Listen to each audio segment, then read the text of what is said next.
സാധാരണ സ്രാവുകൾ വെള്ളത്തിലാണ് ജീവിക്കുന്നത്. എന്നാൽ നമ്മൾ ഇന്ന് പറയാൻ പോകുന്ന കഥയിലെ സ്രാവിന് വെള്ളത്തിലും കരയിലും ഒരുപോലെ ജീവിക്കാൻ സാധിക്കും. ഒരു ചെറിയ പട്ടണത്തിലെ ബീച്ച്. ആ ബീച്ചിലെ മണലിലൂടെ നീന്തുകയും ആളുകളെ വേട്ടയാടുകയും ചെയ്യുന്ന ഒരു കൂട്ടം സ്രാവുകൾ. ഈ സ്രാവുകളുടെ കയ്യിൽ നിന്ന് ഇവരെങ്ങനെ രക്ഷപ്പെടുമോ ഇല്ലയോ എന്നീ കഥകൾ പറയുന്ന 2011 സയൻസ് ഫിക്ഷൻ ഹൊറർ ചിത്രമാണ് സാൻഡ് ഷാർക്ക്. ഇനി കൂടുതൽ വലിച്ചു നീട്ടാതെ നമുക്ക് നേരെ കഥയിലേക്ക് കടക്കാം. സിനിമയുടെ തുടക്കത്തിൽ 2 മോട്ടോർ റൈഡേഴ്സിനെയാണ് കാണിക്കുന്നത്. മരുഭൂമി പോലത്തെ ഒരു പ്രദേശത്ത് അവർ എൻജോയ് ചെയ്ത് റൈഡ് ചെയ്യുകയാണ്. ഇങ്ങനെ റൈഡ് ചെയ്തുകൊണ്ടിരിക്കുന്ന സമയത്ത് ഒരു പോയിന്റിൽ എത്തുമ്പോൾ മണ്ണിന്റെ അടിയിൽ എന്തോ ഉള്ളതുപോലെ അവരിൽ ഒരാൾക്ക് തോന്നും. പല പ്രാവശ്യം ഏകദേശം ഒരു 50 വട്ടമെങ്കിലും ഇവരിവിടെ റൈഡ് ചെയ്തിട്ടുണ്ട്. പക്ഷെ ഇന്നേ വരെ തോന്നാത്തൊരു ഫീലിംഗ് ആണ് അവർക്ക് ഇപ്പൊ തോന്നുന്നത്. ഈ സമയത്താണ് രണ്ടുപേരിൽ ഒരാള് ബാലൻസ് തെറ്റി വീഴുകയും ശേഷം വണ്ടി വീണ്ടും സ്റ്റാർട്ട് ചെയ്ത് റൈഡ് ചെയ്യാൻ തുടങ്ങുന്ന സമയത്ത് എന്തോ ഒരു അപാകത തോന്നും. നോക്കി നിൽക്കുന്ന സമയം കൊണ്ട് തന്നെ ഒരു വലിയ ഷാർക്ക് അയാളെ വന്ന് കൊല്ലും. ശബ്ദം കേട്ട് കൂടെ ഉണ്ടായിരുന്ന മറ്റേ റൈഡർ വന്ന് നോക്കുന്ന സമയം ബൈക്കും ഹെൽമെറ്റും പിന്നെ ഒരു കൊടിയും മാത്രമായിരുന്നു അവിടെ ഉണ്ടായിരുന്നത്. ഇവനിത് പെട്ടെന്ന് ആരോടും ഒന്നും പറയാതെ എവിടെ പോയെന്ന് കരുതി ആലോചിച്ച് നിൽക്കുന്ന സമയത്താണ് മണലിന്റെ അടിയിലൂടെ ഷാർക്കിന്റെ ഫിന്ന് തന്റെ നേരെ വരുന്നത് ഇയാള് കാണുന്നത്. ഇത് കണ്ട ആ റൈഡർ പെട്ടെന്ന് തന്റെ ബൈക്കും എടുത്തുകൊണ്ട് അവിടുന്ന് പോകാൻ ശ്രമിക്കുന്നുണ്ട്. പക്ഷെ ഈ ഫിന്ന്, അതായത് ഈ ഷാർക്ക് ഇയാളുടെ പുറകെ തന്നെ വരുന്നുണ്ട്. അങ്ങനെ ഒരു പോയിന്റിൽ എത്തുമ്പോൾ ഇയാൾ ബാലൻസ് തെറ്റി വീഴുകയാണ്. ശേഷം ഷാർക്ക് അയാളുടെയും കഥ കഴിക്കും. ഈ സംഭവങ്ങൾക്ക് ഏതാനും 2 ദിവസത്തിന് ശേഷമുള്ള രംഗമാണ് പിന്നീട് നമ്മളെ കാണിക്കുന്നത്. കടൽ തീരത്തിന്റെ അടുത്തായിട്ടുള്ള ഒരു ചെറിയ പട്ടണമാണ് നമ്മളെ കാണിക്കുന്നത്. ഈ പട്ടണം സമുദ്രത്തിന്റെ അടുത്തായി സ്ഥിതി ചെയ്യുന്നു. കൂടാതെ പ്രശസ്തമായ ഒരു ടൂറിസ്റ്റ് സ്ഥലം കൂടിയാണ് ഇത്. എല്ലാ വർഷവും ഈ പട്ടണത്തിലെ ബീച്ചിൽ ഫെസ്റ്റിവലിനായി തയ്യാറെടുപ്പുകൾ എടുക്കാറുണ്ട്. ഈ വർഷവും അതിനുള്ള തയ്യാറെടുപ്പിലാണ് ജനങ്ങൾ. ഇവിടെ ഇത്രയൊക്കെ ടൂറിസ്റ്റും ആളുകളും ഒക്കെ വരുന്നുണ്ടെങ്കിൽ പോലും ഈ സ്ഥലത്തിന്റെ ഫിനാൻഷ്യൽ കണ്ടീഷൻ വളരെയധികം മോശമായിരുന്നു. പിന്നീട് നമ്മളെ ഈ പട്ടണത്തിന്റെ അല്ലെങ്കിൽ ടൗണിന്റെ ഇൻചാർജ് ആയിട്ടുള്ള ജിമ്മി എന്ന് പറഞ്ഞ ആളിനെയാണ് കാണിക്കുന്നത്. ഫിനാൻഷ്യലി ടൗൺ വളരെയധികം വീക്ക് ആയതുകൊണ്ട് തന്നെ ഇനിയും ടൂറിസ്റ്റ് ആളുകൾ വന്നാൽ മാത്രമേ അവിടെ ഫിനാൻഷ്യലി ഇത് കുറച്ചും കൂടി മെച്ചപ്പെടുത്താൻ സാധിക്കുകയുള്ളൂ. ടൗണിലേക്ക് ഇനിയും ആളുകൾ വരണമെങ്കിൽ അവിടെ കൂടുതൽ ഇവന്റ്സ് വരണം. ടൗണിലേക്ക് കൂടുതൽ ഇവന്റ്സ് കൊണ്ടുവരാനുള്ള പ്ലാനിലാണ് ജിമ്മി. ഇവിടെ ജിമ്മിയുടെ അച്ഛൻ ടൗണിന്റെ മേയറാണ്. ജിമ്മിയുടെ ഈ ഒരു പ്ലാനിങ്ങിന് ഫുൾ സപ്പോർട്ട് ചെയ്യുന്നത് അവന്റെ അച്ഛനാണ്. അതായത് ഇവന്റ്സ് വേണ്ടിക്കുള്ള എല്ലാ ഫണ്ടും ഇറക്കുന്നത് അദ്ദേഹമാണ്. മറുവശത്ത് നമ്മളെ ജോൺ അതുപോലെ അമാൻഡ എന്ന് പറയുന്ന 2 പോലീസ് ഓഫീസറിനെയാണ് കാണിക്കുന്നത്. കഴിഞ്ഞ ദിവസം അവിടെ വന്ന ബൈക്ക് റൈഡേഴ്സിനെ പറ്റിയുള്ള കേസ് അന്വേഷിച്ചാണ് അവർ രണ്ടാളും അവിടേക്ക് എത്തിയത്.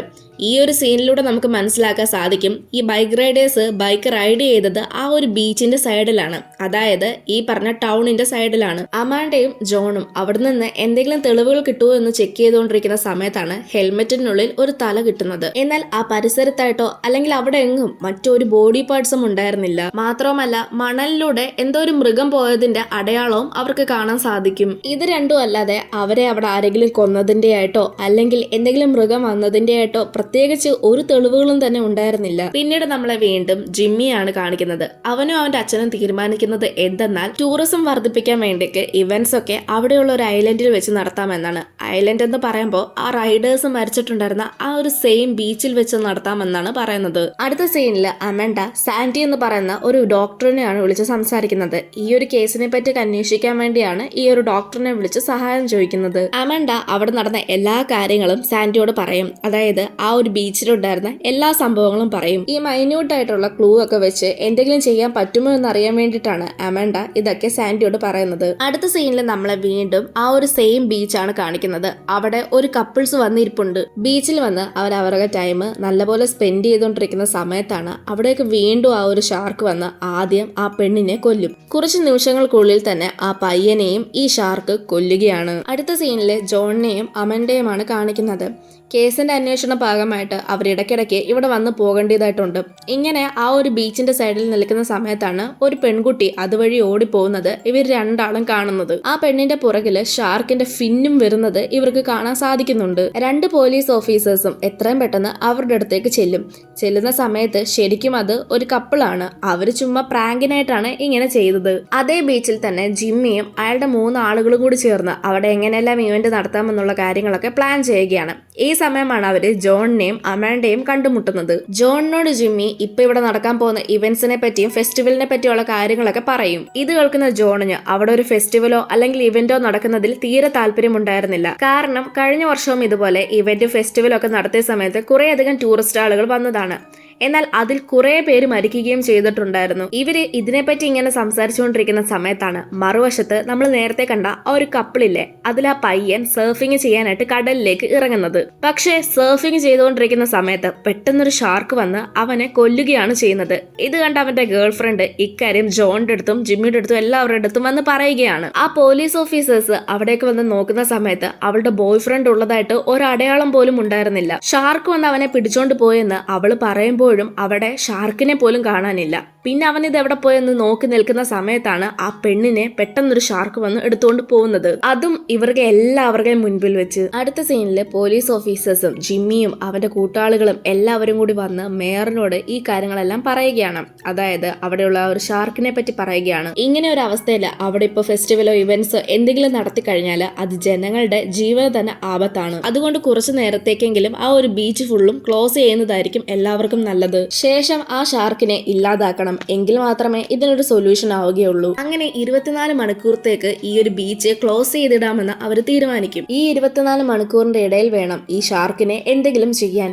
ഇവരിങ്ങനെ ഇത് സംസാരിച്ചുകൊണ്ട് നിൽക്കുന്ന സമയത്താണ് അവിടേക്ക് ഒരു പ്രായമായ മനുഷ്യൻ വരുന്നത്. ഇത് സാൻഡ് ഷാർക്കാണ് എന്ന് പറഞ്ഞ മണലിനുള്ളിൽ ജീവിക്കുന്ന ഷാർക്കുകളാണ്.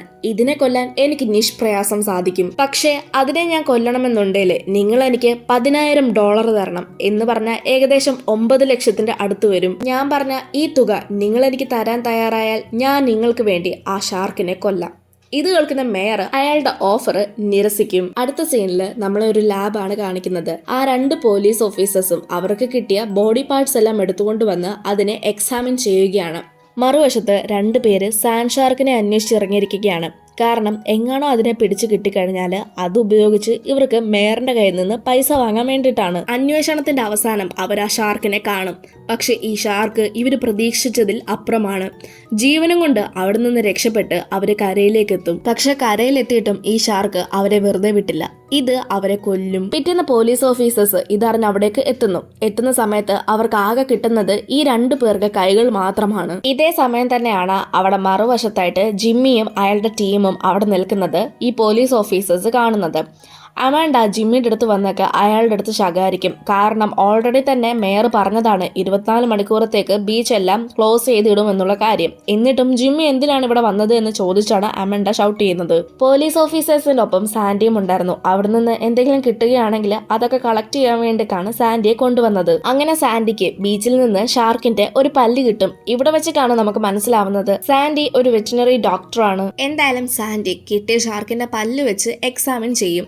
എക്സാമിൻ ചെയ്യുന്ന സമയത്ത് അവൾക്ക് ഒരു കാര്യം മനസ്സിലാകും. അതായത് ഇത് കുറെ വർഷം പഴക്കമേറിയ ഷാർക്കൊന്നുമല്ല, അഡൽട്ട് പോലും ആവാത്ത ഷാർക്കാണ്.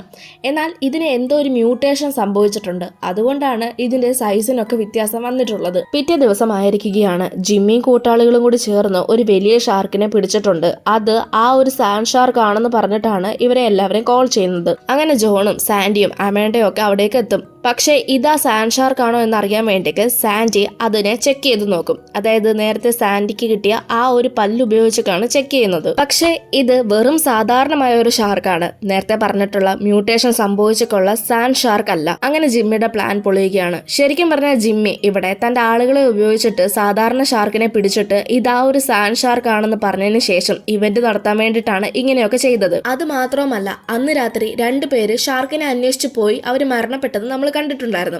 ആ ആളുകളെ അയച്ചതും ജിമ്മി തന്നെയാണ്. പക്ഷേ ഈ നിമിഷം വരെ ഇതൊന്നും അവിടെയുള്ള ആർക്കും അറിയില്ല. എന്തായാലും ഇത് സാൻഡ് ഷാർക്ക് അല്ലാത്തത് കൊണ്ട് തന്നെ ഇവന്റ് അവിടെ നടത്താനുള്ള പെർമിഷൻ അവർക്ക് കിട്ടില്ല. ഇവിടെ കാര്യങ്ങളൊക്കെ പാളിപ്പോയാലും ഓൺലൈൻ വഴി ജിമ്മി അഡ്വർടൈസ്മെന്റ് ചെയ്യുന്നുണ്ട്. അതായത് ഇവിടെ നടക്കാൻ പോകുന്ന ഇവന്റിനെ പറ്റിയും ആ ഒരു ബീച്ചിനെ പറ്റിയൊക്കെയാണ് അഡ്വർടൈസ്മെന്റ് ചെയ്യുന്നത്. അന്ന് രാത്രി ഇവർ എപ്പോഴത്തെ പോലെ ഓൺലൈൻ വഴി അഡ്വർടൈസ്മെന്റ് ചെയ്തുകൊണ്ടിരിക്കുന്ന സമയത്ത് ബീച്ചിലൂടെ ഷാർക്ക് പോകുന്നതും അതുപോലെ ആ ഷാർക്ക് അവിടെയുള്ള കണക്ഷൻസ് ഒക്കെ നശിപ്പിക്കുകയും ചെയ്യും. അത് കാരണം അവർക്ക് എല്ലാവർക്കും കറണ്ട് കട്ടുണ്ടാകും. ഇതേ സമയം തന്നെ ജിമ്മിയുടെ ആളുകൾ തന്നെ അവനെ ഒറ്റിക്കൊടുക്കുകയാണ്. അതായത് അവൻ പൈസ കൊടുത്തിട്ടാണ് ഷാർക്കിനെ പിടിക്കാൻ വേണ്ടി ആളുകളെയൊക്കെ അവിടെ പറഞ്ഞയക്കുകയും അത് കാരണം അവരൊക്കെ മരണപ്പെട്ടത് എന്നും ആമൻഡ അറിയുകയാണ്. ഇക്കാരണത്തിനെ തുടർന്നുകൊണ്ട് ആമൻഡ ജിമ്മിയെ അറസ്റ്റ് ചെയ്യും. അടുത്ത സീനിൽ സാൻഡി ബീച്ചിൽ വന്നിരിക്കുന്നതാണ് കാണിക്കുന്നത്. അവിടെ ഇരുന്ന് സാൻഡി ഫ്രഷ് ബ്ലഡ് കളക്ട് ചെയ്യുകയാണ്. ഫ്രഷ് ആയിട്ടുള്ള ബ്ലഡിന്റെ മണം അടിച്ചുകൊണ്ട് തന്നെ അവിടേക്ക് ആ ഒരു സാൻഡ് ഷാർക്ക് എത്തും. ഇതേ സമയം തന്നെ അവിടേക്ക് ജോണും ജിമ്മിയും അയാളുടെ ആളുകളും ഒക്കെ എത്തുന്നുണ്ട്. ജോണ് സാൻഡിയെ രക്ഷിക്കാനായിട്ട് ആ ബീച്ചിലേക്ക് ഇറങ്ങാൻ തുടങ്ങും. ഇന്നരം സാൻഡി അങ്ങോട്ട് ഇറങ്ങരുത് എന്ന് പറയും.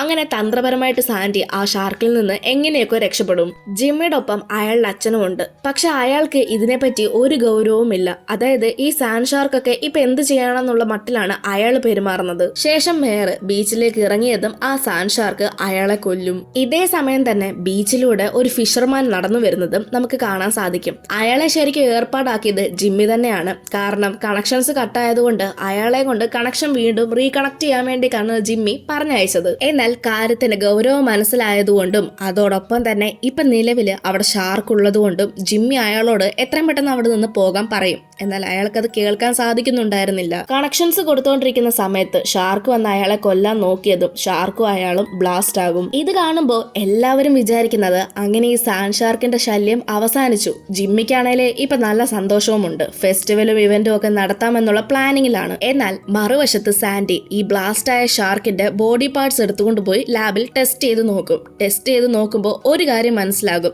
അതായത് നേരത്തെ ഇവർക്ക് കിട്ടിയ ആ ഒരു പല്ലുള്ള ഷാർക്കല്ല ഇത്. ചുരുക്കം പറഞ്ഞാൽ അവിടെ ഇനിയും ഇതുപോലത്തെ ഷാർക്കുകളുണ്ട്. മാത്രമല്ല ഈ ഷാർക്ക് എന്ന് വെച്ചാൽ ഇപ്പൊ ഈ മരിച്ച ഷാർക്ക് ആ ഷാർക്കിന്റെ കുട്ടിയാണ്. തന്റെ കുട്ടി മരിച്ചതുകൊണ്ട് തന്നെ ഇനി ആ ഷാർക്ക് ആരെയും വെറുതെ വിടില്ലെന്നും സാൻഡി പറയും. മാത്രമല്ല ഈ ഷാർക്കിന്റെ ബോഡി പാർട്സ് ചെക്ക് ചെയ്യുന്ന സമയത്ത് ഒരു കാര്യം കൂടി മനസ്സിലാക്കാൻ സാധിക്കും. അതായത് ഇതിന്റെ ബോഡി മെയ്ഡ് ചെയ്തേക്കുന്ന തന്നെ വെള്ളത്തിലും കരയിലും ജീവിക്കാൻ പറ്റുന്ന രീതിയിലാണ്. ഇക്കാര്യങ്ങളൊക്കെ ജോണും സാൻഡിയും കൂടി ജിമ്മിയോട് വന്ന് പറയും. അതായത് അവിടെ ഇനിയും ഷാർക്കുകളുണ്ട്, അതിനെ ഒന്നും കൊല്ലാതെ അവിടെ ഇപ്പോഴും ഇവന്റ്സോ ഫെസ്റ്റിവലോ ഒന്നും നടത്തരുത് എന്ന്. എന്നാൽ ജിമ്മി ഇതൊന്നും കേൾക്കാൻ പോലും തയ്യാറാകില്ല. കാരണം അവന്റെ അച്ഛനും കൂടി ഇപ്പൊ മരിച്ചതുകൊണ്ട് എല്ലാ ചുമതലയും അവന്റെ തലയിലാണുള്ളത്. അതുകൊണ്ട് എങ്ങനെയെങ്കിലും ഇതെല്ലാം അവന് ചെയ്തു തീർക്കണം. അക്കാരണം കൊണ്ട് ജിമ്മി ആരും പറയുന്നത് കേൾക്കാൻ തയ്യാറാവാതെ നിൽക്കുകയാണ്. അങ്ങനെ കുറച്ച് ദിവസങ്ങൾക്കുള്ളിൽ തന്നെ അവിടെ ഇവന്റ്സും ഫെസ്റ്റിവലും ഒക്കെ സ്റ്റാർട്ട് ചെയ്യും. ആളുകൾക്ക് ആർക്കും അവിടെയുള്ള ഷാർക്കിനെ പറ്റി ഒരു ധാരണയുമില്ല.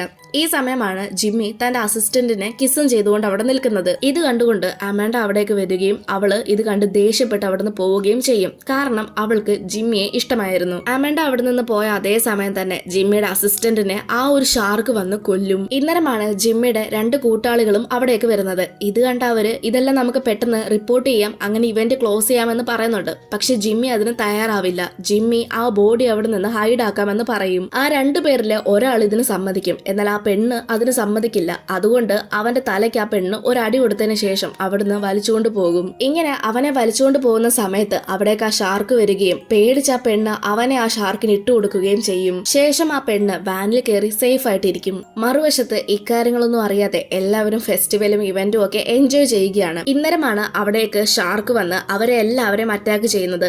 അതും ഒരു ഷാർക്കല്ല, 2ഉം 3ഉം ഷാർക്കുകളാണ് വന്ന് അവിടെ എല്ലാവരും അറ്റാക്ക് ചെയ്യുന്നത്. എല്ലാവരും അങ്ങോട്ടും ഇങ്ങോട്ടും പേടിച്ചോടുകയാണ്. ഇവർ ഓടുന്ന ശബ്ദം ഷാർക്കിന് അടിയിൽ നിന്ന് മനസ്സിലാക്കാൻ സാധിക്കും. അങ്ങനെയാണ് എല്ലാവരെയും കൃത്യമായിട്ട് ഷാർക്ക് അറ്റാക്ക് ചെയ്യുന്നത്. അമാൻഡ ബാക്കിയുള്ളവരെ രക്ഷിക്കാൻ വേണ്ടി അവിടേക്ക് വരുമ്പോൾ ജിമ്മി അവളെ വലിച്ചുകൊണ്ട് അവിടെ നിന്ന് ഓടിപ്പോകും. എന്നാൽ അവളെയും ഈ ഷാർക്ക് അറ്റാക്ക് ചെയ്യും. ജിമ്മി വണ്ടിയുടെ അടുത്ത് വരെ അമാൻഡയുടെ ഹാഫ് ബോഡി എടുത്തുകൊണ്ട് പോകും. കാരണം എങ്ങാണോ അവളെ തിരിച്ചു കിട്ടിയാലോ എന്ന് കരുതിയിട്ടാണ്. പക്ഷെ അപ്പോഴേക്കും അവൾ മരിക്കുകയും ചെയ്യും. പിന്നെ ജിമ്മിക്ക് വേറെ വഴിയില്ലാത്തതുകൊണ്ട് അവളെ ഉപേക്ഷിക്കേണ്ടതായിട്ട് വരും.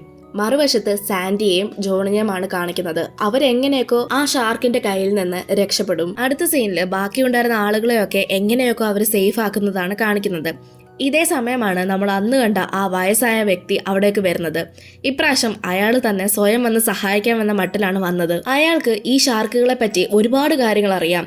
ഈ ഷാർക്കുകൾക്ക് വൈബ്രേഷൻ, സൗണ്ട്, രക്തം ഇതൊക്കെ സ്മെല്ല് ചെയ്തും ഫീൽ ചെയ്തൊക്കെയാണ് ആളുകൾ എവിടെയാണെന്ന് തിരിച്ചറിയുന്നത്. അങ്ങനെ ഇദ്ദേഹത്തിന്റെ സഹായത്തോടു കൂടി ആ ഷാർക്കുകളെ കൊല്ലാമെന്ന് വിചാരിച്ച് അവരൊരു പ്ലാൻ തയ്യാറാക്കും. ജോണും ജിമ്മിയും സാൻഡിയും പിന്നെ ആ വയസ്സനും കൂടി ചേർന്ന് ഷാർക്കുള്ള സ്ഥലത്തേക്ക് പോകും. ശേഷം അവിടെ സെൻട്രലായിട്ട് 2 സ്പീക്കറും വെക്കും. എന്നിട്ട് എന്നിട്ട് അതിന് ചുറ്റും ബ്ലഡ് ഒഴിച്ച് ഇവർ മാറി നിൽക്കും. സ്പീക്കറിന്റെ സൗണ്ടും വൈബ്രേഷനും അതുപോലെ ബ്ലഡിന്റെ സ്മെല്ലും കാരണം അവിടേക്ക് ഷാർക്കുകൾ വരും. അത് ഒന്നും രണ്ടും അല്ല, കുറെ അധികം ഷാർക്കുകൾ വരും. എന്നാൽ ഒരു പോയിന്റിലെത്തുമ്പോൾ സ്പീക്കർ വർക്ക് ചെയ്യാതാകും. കാരണം എന്തെന്നാല് അതിൽ ഏതോ ഒരു ഷാർക്ക് അതിന്റെ വയറ് കട്ടാക്കിയതാണ്. അതെന്താണെന്ന് നോക്കാനായി ജിമ്മി സ്വയം തന്റെ ജീവൻ സാക്രിഫൈസ് ചെയ്ത് അവിടേക്ക് പോകും. സ്പീക്കർ ഇനി എന്തായാലും റിപ്പയർ ചെയ്യാൻ സാധിക്കില്ല. അതുകൊണ്ട് ജിമ്മി സ്പീക്കറിന്റെ മുകളിൽ കയറി നിന്ന് സൗണ്ട് ഉണ്ടാക്കും. സൗണ്ട് കേട്ട് എന്തായാലും ഷാർക്ക് വരും. മാത്രമല്ല ഷാർക്കുകൾ കൂടുതൽ തന്റെ നേരെ വരാൻ വേണ്ടി ജിമ്മി അതിൽ നിന്ന് താഴെ ഇറങ്ങി ഓടുകയും ചെയ്യും. പക്ഷെ ഒരു പോയിന്റിലെത്തുമ്പോൾ ജിമ്മിയെ ഷാർക്കുകളെല്ലാം കൂടി കൂട്ടം ചേർന്ന് കൊല്ലും. ഇത് അവസരമാക്കി എടുത്തുകൊണ്ട് ആ വയസ്സൻ ആ ഷാർക്കുകളെ എല്ലാം കൊല്ലും. ആ ഷാർക്കുകളും മരിച്ചെന്ന് കരുതി അവർ 3 പേരും വെളിയിലേക്ക് ഇറങ്ങി വരും. അതായത് അവർ നിന്ന ആ ഒരു ഷെൽട്ടറിന്റെ വെളിയിലേക്കാണ് വരുന്നത്. ഇന്നേരം അതിന്റെ മുകളിലൂടെ ഒരു ഷാർക്കിന്റെ കുഞ്ഞ് പോകുന്നത് കാണും. ഈ ഷാർക്കിന്റെ കുഞ്ഞ് ആ വയസ്സനെ കൊല്ലും. ഇത് കണ്ട ജോണും സാൻഡിയും പെട്ടെന്ന് തന്നെ ആ ഒരു ഷെൽട്ടറിനുള്ളിലേക്ക് കയറും. പക്ഷെ അതിനുള്ളിലേക്കും ഷാർക്ക് വരും. സാൻഡി ആ പ്രായമായ വ്യക്തി കൊണ്ടുവന്ന കുറച്ച് സാധനങ്ങൾ ഈ ഷാർക്കിന് നേരെ എറിയുകയും ശേഷം അവർ രണ്ടാളും അവിടെ നിന്ന് ഇറങ്ങി ഓടുകയും ചെയ്യും. കുറച്ചു നേരങ്ങൾക്കുള്ളിൽ തന്നെ ആ ഷെൽട്ടർ മുഴുവനായി ബ്ലാസ്റ്റ് ആകും. ശേഷം പോസ്റ്റ് ക്രെഡിറ്റ് സീനില് വാനിൽ ഒളിച്ചിരുന്ന പെണ്ണ് വെളിയിലേക്ക് ഇറങ്ങി വന്നതിന് ശേഷം ആരെയോ കോൾ ചെയ്ത് തന്നെ രക്ഷിക്കാൻ വരാനൊക്കെ പറയുന്നുണ്ട്. ഇതേ സമയമാണ് അവളുടെ ഫ്രണ്ടില് വീണ്ടും അതേ ഷാർക്ക് വന്ന് അവളെയും കൊല്ലുന്നത്. ആ ഒരു സീൻ അങ്ങനെ കാണിച്ചുകൊണ്ടാണ് സാൻഡ് ഷാർക്ക് എന്ന് പറയുന്ന ഈ ഒരു മൂവി തീരുന്നത്. മൂവിയെ പറ്റി എന്തെങ്കിലും സംശയങ്ങളോ അഭിപ്രായങ്ങളോ ഉണ്ടെങ്കിൽ അത് തീർച്ചയായിട്ടും കമന്റ്സ് ആയി രേഖപ്പെടുത്തുക. ഇനി മറ്റൊരു വീഡിയോ ആയിട്ട് നമുക്ക് വീണ്ടും കാണാം.